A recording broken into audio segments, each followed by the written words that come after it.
So, nandito po kami ngayon sa KS16 Lancaster City, General Trias. Ang unit po na to ay Toyota Innova. So, ang issue niya ay blackout. Pasok ko na yung susi ngayon.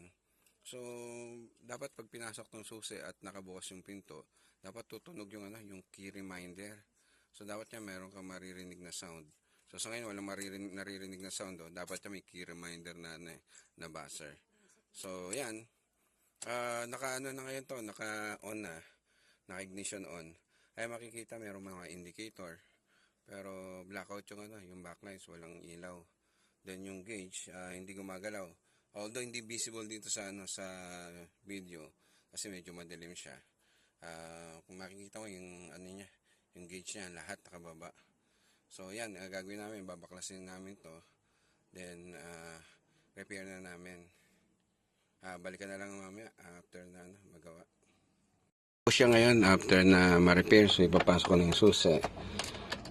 So yan, ngayon maririnig na yung yung tawag dito, key reminder. Yan yung buzzer na yan. Then i-on ko na, ayan ano na siya, maliwanag na. So kanina medyo pinaandar na to. Ayan, kita na yung yung sa fuel, yung laman niya. Then yung temperature, umangat na siya dahil pinandar na to kanina. So start ulit natin. So ayan yung RPM, gumagana naman.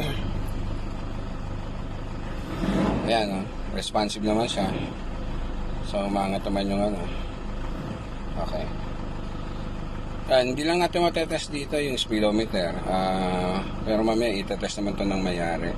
At sa may warranty naman to. Ayan, pupunta dito si sir, yung POA ng may-ari para i-test to.